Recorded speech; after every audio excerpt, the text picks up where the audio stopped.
Hey, my name's David. Welcome to Happy Hour. Let's slam some beers, buddy. Let's go.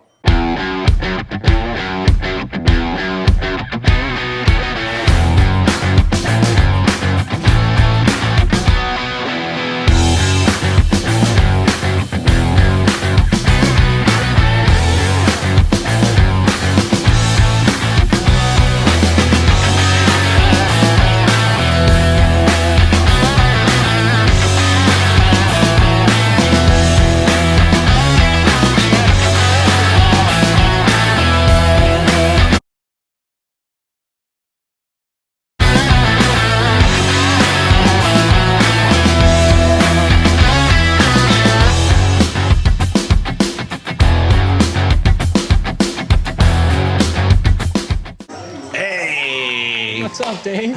Happy Hour podcast. Brother. Oh my God, it's such a pleasure. We're finally doing it. Anything for you, Army Dave. It's official. You know that. It's official. You know what's funny? For the longest time, I was like, what do I call myself? Should I introduce myself as Dave or Army Dave? Army Dave. Because I'm going to be doing this at a lot of different fucking places. So I don't know if in Palm Beach, when I go home, people don't know me as Army Dave. Well, they should, bro. I mean, you're giving to your country. Let everybody know. Everybody's like, what the fuck is an Army Dave? So anyways, Happy Hour podcast. Is this your first one? First official one, brother. This is my favorite watering hole. I know that. I chose this one because this is the one and only bar that I haven't been kicked out of in Beacon. That's a very true statement. Ironically, too. It's so fucking true, it sucks. So, but I have kicked some people out of here, though. That is very You know true what I as mean? well. That's why you got a special pass here. But you've never actually needed to be thrown out of here. Right. The other places, it seems that were justified from what I understand. I'm going to ask you about it. I'm going to ask you about a certain fucking Army Dave sighting group chat here a little bit later. But, hey, dude, talk to me about the bar, Draught. Talk to me Yeah, about so Draught has been here. So I bought the bar, it'll be 6 years in December. It was here for about 2 years before me. I bought it. It had the name Draught Industries. I wanted to name it my own name. Wait. So it was already established. You Yeah. just bought it. Yeah, it was a turnkey. Oh, shut the front Turnkey door. operation. I went to change the name, and we got a quote to remove the Draught logo off of the brick. Is that why it says V2? And that was, I the quote never came knew back that. like thousands of dollars because the brick is porous, so the paint is tough to get all the paint out. So then I was like, I'm not spending that. I didn't have any money at that point, so we just put a little version 2, and that's what we got. That's fucking hilarious, bro. So this used to be an alleyway, and like I remember I got fucked up one time, and then I was talking to some old dude, and he goes like, "Dude, we're in high school. We used to get blown in the valley back that way." I was like, "What?" I was like, "What the fuck? This was an alleyway?" Dude, it was an alleyway for most of its existence. Actually, during the Depression, people couldn't afford to pay for funerals, wake services, anything like that. So they used this alleyway. They tarped both ends, and they did mass embalmings here. They would do what? Yeah, for just traditional graves when people couldn't afford to get buried. So, This shit's haunted. I mean, I haven't heard anything. There's sometimes you hear a couple things, but you don't know if that's the beer talking or, just losing my mind naturally. But so, yeah, it was an alleyway, and then I think the first place that converted it was like a hair salon, which kind of makes sense. Narrow. This was a hair salon? Yeah, I think it was called Fatima's. What? Fatima's Hair Salon and Hair Braiding, I think. All right. I never fucking knew that, dude. Like, Yeah. when he walked in, I was like, "Look, check it out. It's an alleyway. I Yeah. love it. This is my local watering hole. It's so narrow." Yeah, it's tiny. I mean, these are external brick walls. So just there's roofed one it. thing about Draught that fucking separates you from other craft beer places, and I did some research on this, believe it or not. Yes, I do research. Your flux capacitor. Yes. Did you know that there's only like 12 of them, and the Yeah. dude stopped making them? Yeah, so there's actually, so he owns a bunch. So the name of the brewery is Beechwood Barbecue. He's got a bunch of barbecue spots and a brewery with that name. Right. He created, from what I understand, there's only 7 outside of the ones he owns because he's got them at his places. Yeah. 6 or 7. So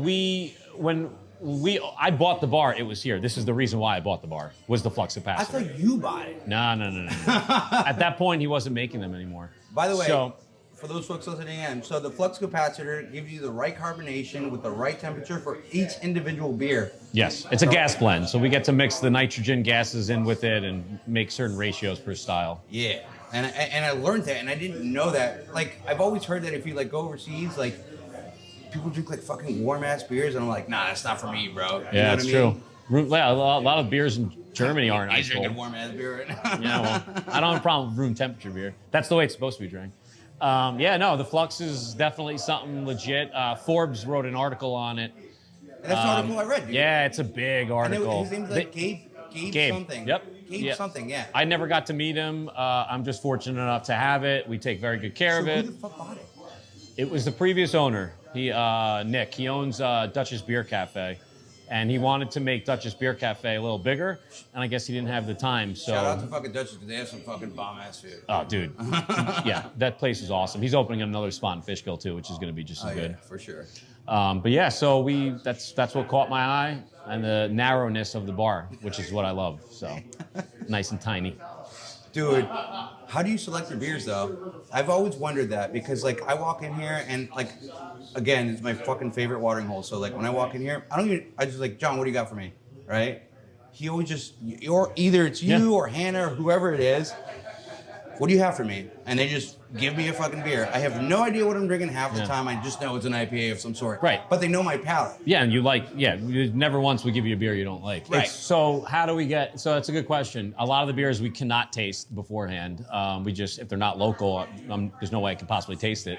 They don't give samples out. So we look at, first of all, social media. I started out as a consumer in this industry long time ago. There's a brewery in Brooklyn named Other Half, quite arguably probably one of the best breweries in the country. In my opinion, it definitely is. I know you go there a lot. They're your boys, though, right? But it's the beer that they've always been making. It's always been so great. And so we got in early with them as consumers. And then when I opened the bar, I wound up utilizing some of my relationships with these people to harness other relationships with other breweries, like put in a good word for me with this guy, or if they had an event where they had the brewery coming to their location pouring beers, I would get to meet them.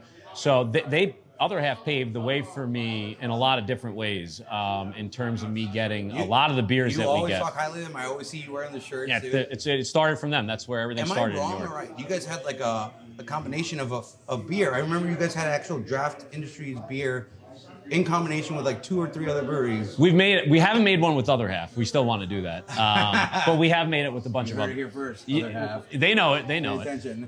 We've made them with a bunch of other breweries, but they were the starting point. We got all of our education drinking all those early beers with them. They wound up becoming a powerhouse. They're opened up in DC now. They are in the Finger Lakes. Yes, I yes. Like a New York thing.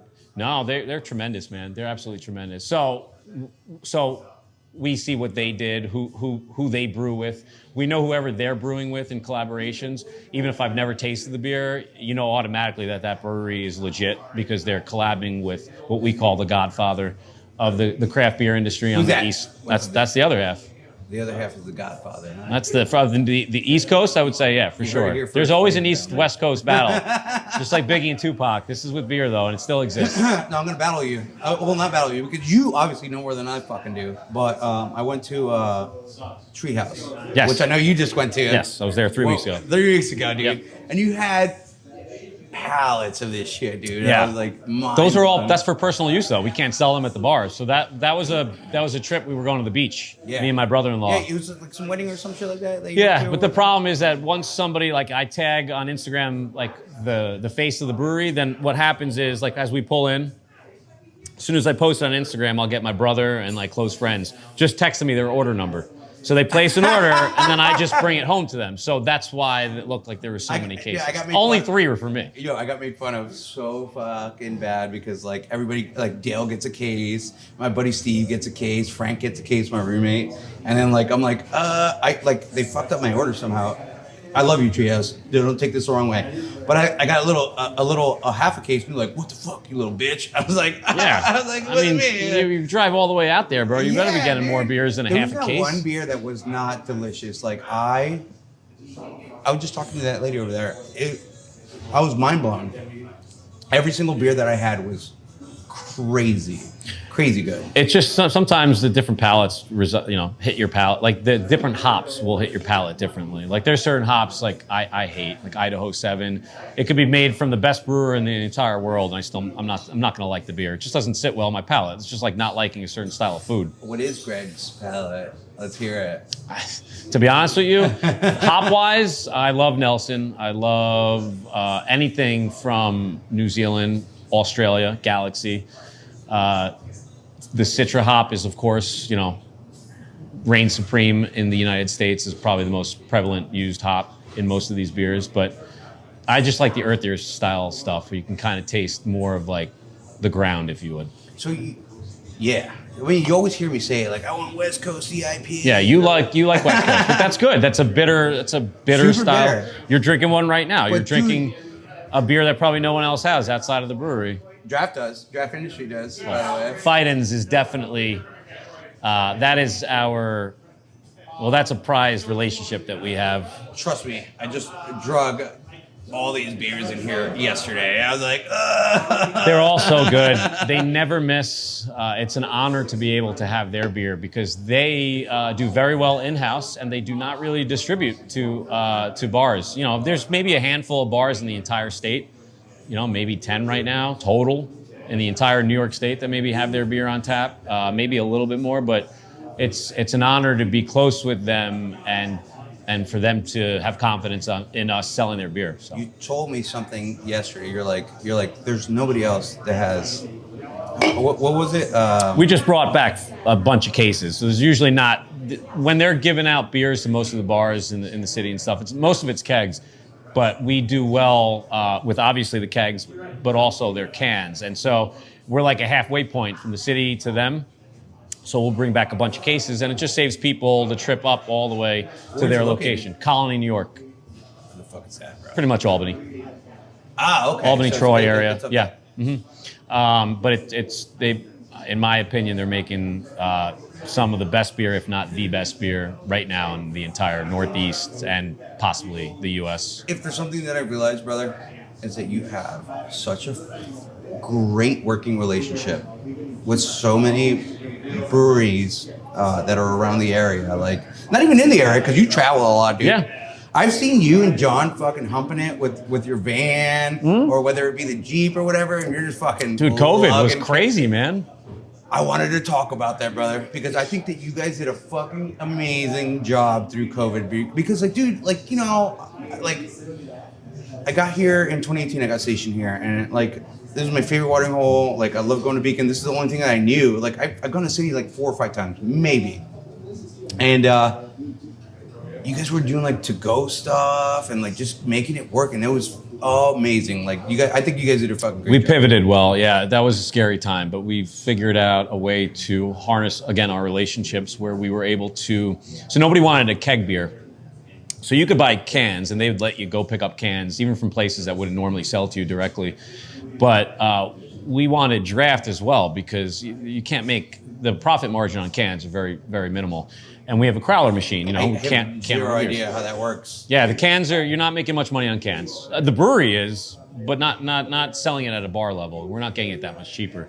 So all of our money comes from the draft list.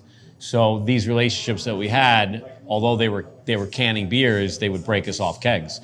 So the kegs I was getting, those are all kegs from personal relationships. There wasn't any real distribution going on. We would have had no beer on tap if it wasn't for those relationships. And so we were fortunate enough to have them and utilize them, and it wound up working out well for both, because the breweries obviously needed help as well. They couldn't open their doors to customers, couldn't sell as many beers in-house, so they started to rely on shipping, which eventually I think did them very well and started to take off. But it took a while to get acclimated to all that. So It did, dude. we serve as a substation for a lot of the New York State breweries. Did, yeah, dude. we did. I totally feel like that was the we way, did. bro. Because like we did. There would be lines out here. There'd be lines out here. We sold through everything. Nothing was wasted, man. I mean, we must have sold through hundreds and hundreds of cases, and not a single beer went bad. Meaning, like, we won't be selling beers if they're. We'll have no problem selling something under 60 days. Even that gets me a little iffy sometimes in cans. They like to get rid of them before the 4th, 5th week of their born on date. But we we didn't have to waste anything. So we were bringing in just the right amount, the right styles for people to pick up fresh, and it was great. It was a lot of work though, back and forth in the van and then lugging them down those stupid fucking stairs. It's fucking terrible. I almost died though yesterday going down those fucking stairs. Those stairs are not fucking safe. I wanted to talk about your food, bro. Miguel's Kitchen. Yeah. God damn, bro. Not many people know. No. Not many people. Like, you don't just say to yourself, I'm gonna go to Draft for dinner. No, you're not gonna. I fucking do. You're not gonna look at this place walking by and be like, oh, I bet you they have the best Mexican food in the world. Dude. No one's gonna think that. Unbelievable. And it's funny because I could sound cocky food. and say that it's the best Mexican food in the world, and it is. But I can sound Brother, cocky it is, because bro. it's not mine. I've subbed out the kitchen to him for 5 years now, so he's like a partner in a way. He runs the kitchen. He makes every penny of his food sales. He pays me rent, and that's it. It's a sweet deal for him. It was, for me, the headache of dealing with the kitchen, living an hour away, my wife having a restaurant. It was. Oh, that's right. Your wife has a restaurant. I've been there before. I went there with my ex. Oh yeah, I remember that. You hit me up. Awesome. Yeah, it was too much to handle. So we found him. Your sister-in-law just walks with a fucking house phone. It was a house phone. Yeah, they carry that shit. I was having everywhere. dinner and she walks up to me. She goes like, "Excuse me, this is for you." I was like. It's like Army Dave there. Like, that's correct. That's correct for sure. It's a house phone, bro. Yeah. Who the fuck has a house phone? It is a house. I mean, it is a house. Yeah. That place has been there. I think they're on their 37th year. Louis on the Avenue. What's your wife's restaurant? It's called Louis on the restaurant? Avenue. 37th year. No, it's hers. I mean, that's her dad started that thing from scratch. But yeah, so it was a lot. It was way too much to. It was a lot to deal with the kitchen. So what we did was we subbed it out, and it wound up. The relationship worked out amazing because Miguel is such a hard worker. So there was never an issue about him not showing up. He worked 7 days a week. It was insane. And then COVID happened, and he wanted to. He's a very skilled chef. He can cook any type of cuisine, French, you name it. Delicious, And he is Mexican, so he did not want to make Mexican food. But we had tacos on the menu, and they were our number one sellers. So I told him during COVID that it would be cool to have like an identity in our kitchen as opposed to just being like American cuisine. And so we started to go all Mexican from traditional recipes dating back over 100 years from his family members, you name it. And it took off. It's still taking off. It's still, he's got an incline every single month of growth for the last 2 years, which is unheard of. And he just opened up his first solo spot in what is it called? Newburgh. El Gran Toro. Where's it at? It's on, I think it's 118 Broadway. So right on the big strip of Newburgh. No shit. Couple blocks over from Liberty. Joe's or fucking Hudson. What's that fucking place called? The taco place, Hudson Taco or whatever. Yeah. On that strip. Well, he's on more like the Main Street strip. You know, like the Main Street strip. You know where Liberty Street is? He's like 2 blocks up. Yeah, try to stay away from that. Nah, I'm just kidding. I love that place. Yeah. So he brought an element to this place that has changed us for the better. Super grateful for his relationship. We look to one day open a joint spot together where we're 50-50 in every aspect of it. I want to say something because you said us. If there's something that I fucking have realized in the 4 years that I've been stationed here almost, you don't lose. You always have. It's always just been the same I know what you're staff. gonna say. Yeah. They don't change. Yeah. Because it's fucking awesome to work here. It's fun. And I love it. And you've always had the same staff, people that you could depend on. John. Yeah. Hannah. Yeah. Troy. Yeah, like, all these people. they're great people. They've been here, so they've all been here 5 years about. Out of the 6 years. John's been here a full 6. Can I tell you something? Yeah. In my profession, I guess you would say, right? What is that, by the way? Just so I'm aware. Right, I'm in the Army. That's like But it's a direct reflection of your leadership, brother. Thanks, man. Yeah. Honestly. No, I know. Dude, I don't know how to describe it, but you can't, like, the people that work for you are a direct reflection of your leadership, and like, there's no wonder why you don't have any turnaround. Yeah. Like, I've seen minimal, at best, turnaround in your staff. Yeah. It's always been the same. It's the same. It's, you know what? So they get paid well. They do very well in tips here. So the special part about this place is that it's small enough where you can handle it with one bartender. Yes, there are times, Saturdays you need to, but other than that, there are times where it gets a little hairy. But if I were to put another bartender on, it's not going to cost me anything. Paying them hourly is nothing. It's not nothing. I'm never going to complain about that. I heard you got Victor. I heard you start drinking Victor. I got jealous, brother. Yeah, Victor. I was like, fuck, dude. Put up your name in there, bro. Victor did a great job, bro. Did he? He did a great fucking job. Dead serious. Even Hannah was like, I could work with this guy a lot. Yeah. Right. Yeah, it's just they do well because it's small enough where they're not splitting their tips with anybody. That's good. And on That's good. Saturdays, Saturdays is the only day that can constitute 2 full bartenders, and they'll both walk with decent money. But Saturdays, I'm here all the time anyway, so I'm not going crazy. John does most of the work. I just let him. He keeps 100% of the tips. And so everyone's, Hannah's paid differently. Hannah gets paid more than everybody else. She runs the bar. Hey, old grumpy John, you didn't just hear that, so. Oh no, he knows. He knows. I actually took away $1 from him to give it to Hannah. Hell yeah, get some, dude. Well, that's. He did offer it. It's all going to the same household, ladies and gentlemen. He's getting it back. He's getting it back next quarter anyway, so it doesn't matter. But yeah, so thanks, man. I appreciate that. It's we're a family here. I mean, I treat everybody like I would want to be treated, and we don't have any issues. We all work really well together. If there's ever a big issue and somebody needs off, it's like a elongated time period.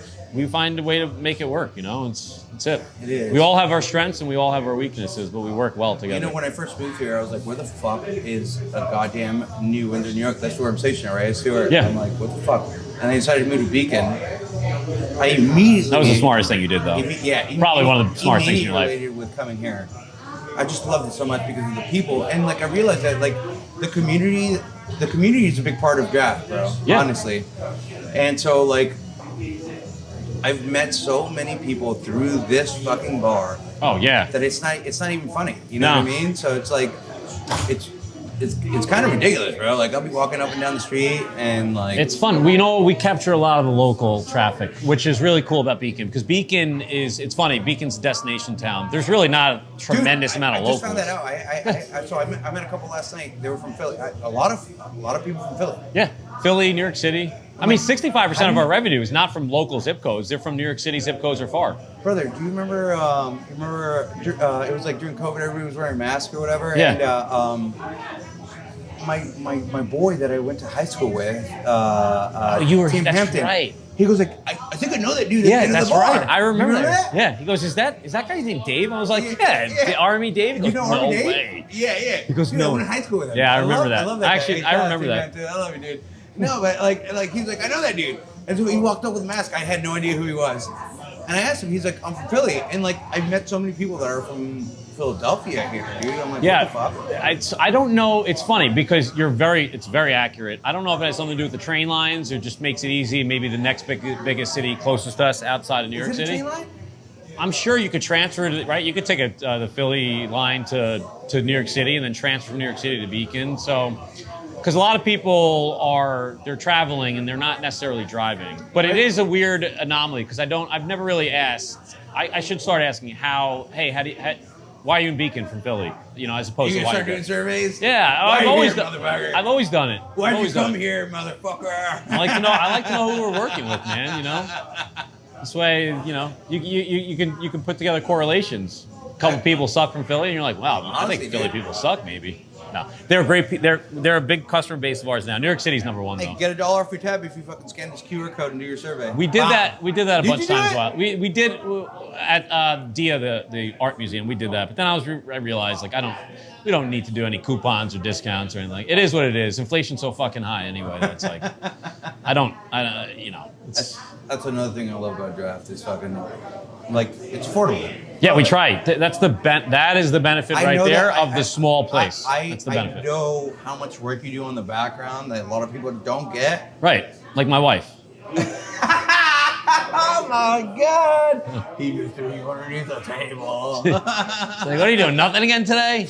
Oh my God! I'm like, I'm working, babe. She's like, you're going to Albany to buy beer. I go, it's fucking work. You're burying yourself. You're burying yourself right now, brother. She's the best. 18 years together. She ain't going anywhere. I ain't going anywhere. Holy shit! R.I.P. Greg. Oh my God! It's the truth, though. There's a lot on the back end, especially with all these breweries, man. You got to really, I hate Instagram. Personally, I don't have a personal Instagram account that I use. I just use drafts, but it's always for beer, and it's a lot. It's just so many breweries. I think there's going to be. They said like, I think 9,000 breweries soon, which they expect the plateau to happen next year in the country. Ever heard John talking about that, right? It's a brewery boom. Or no, John Anthony. John Anthony was talking about that. And I was like, is that true though, dude? Like, it is. So this is what happened. Pre-Prohibition, right? Everyone knows Prohibition. There was a brewery at every town. And they catered to the locals. And that was it. You know, hey, you went here, you ate there, you drank some beer, took some of their beer home. That was it. No, let's sell beer here, none of that. And then after Prohibition, the big beer companies started to gobble up all these little guys. And they gobbled them all up to the point where there wasn't a brewery in every town. There was hardly any breweries in any town. They were like a myth. They just went to the big conglomerate guys that were doing massive productions. And now we're going back that route where it's like there's a brewery in every town. And that's the way it should be. Literally, yes. But, like, within Beacon, how many breweries do you think there are? Well, I can count 3 right now. There are 3. 3, right? Yep, there is Hudson Valley, Industrial Arts, and then a smaller brewery called Two Way. I love that place, by the way. They're the only place with darts. Are they? Well, Joe used to have darts. But Yeah. Joe, you know, R.I.P. Joe, love you forever. But Joe used to have darts. But they're the only place with darts in Beacon. Didn't you get thrown out of the window or throw somebody out of his window? All right, we're not going to talk about that. I guess that's the perfect time to talk about this, Greg. So, no, my roommate was here. I was like, yo, Greg had told me like a year ago or like a couple months back, like you had told me a couple months back, like about the owners or whatever, and then like my roommate came here when I was in Atlantic City, and he goes like, brother, did you know that there's a fucking Army Day group chat that all the owners are like, yo, Yeah, fuck Army Day. yeah, no, they're like, he's walking wherever. Oh yeah, so you know what kind of problem you have coming to you. Dude, somebody paid $200 to another owner to fucking not give me fucking shots, and I was like, what? Yeah. I was like, first of all, I don't do shots, bro. We never had a problem with you. You're So just losing money. I think you always just had a lot of respect for this place and didn't care. And you always protected it too, which is really, really cool of you. I always do, man, because well, you gotta respect home, bro. And this is my home. I don't have to call anybody. Like if I'm off and I'm able to relax, right?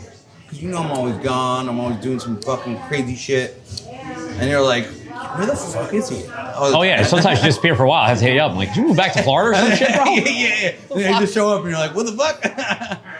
No, but I don't have to call anybody. I show up. I will know somebody here. Yeah, absolutely. And even if I don't know anybody here, I'll just talk to the bartenders. I know you guys. Like, you guys are my friends. But you're right, though. You are going to know somebody here. Whether it's a customer, the bartender, you're automatically going to know. There's only fucking 3 of us, so it's the same 3 people all the time. It's a blessing and a curse at the same fucking time. I feel bad if you have Grumpy Joe.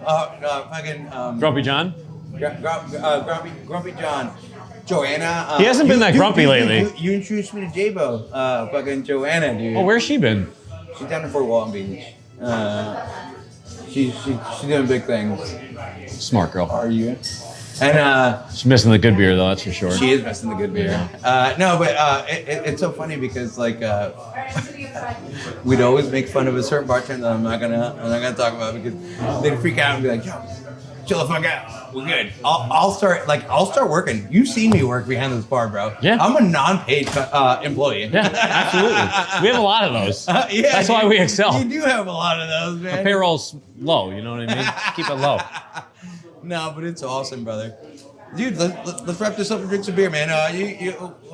Dude, give a shout out to your website, your Instagram, all that bullshit. Yeah, it's super easy. It's Draught Industries. So the first thing I just want to address is that it's draft. It's not fucking drought. Drought is spelled with a goddamn O. I can't there believe is he no said it, ladies fucking and gentlemen. O. I can't believe he said It's it, ladies Draught and gentlemen. Industries. We've had this argument so many. Actually, when I freaking bought times. the bar, I thought it was drought too. So I can't say anything. However, it is draft. It's proper spelling.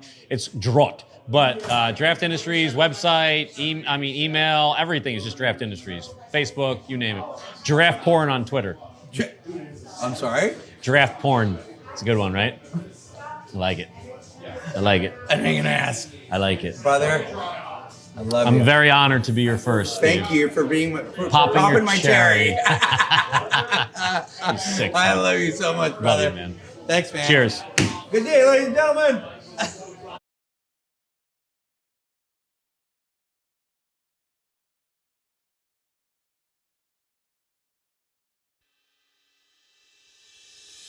Perfect. This is Army Dave. I'm Army Dave. I'm your host. A little about myself. Ex-mat. I'm from here. All right.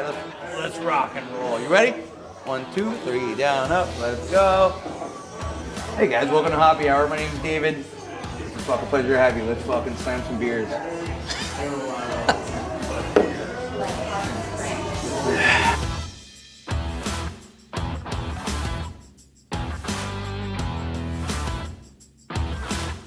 Go. My name's David. Welcome to Happy Hour.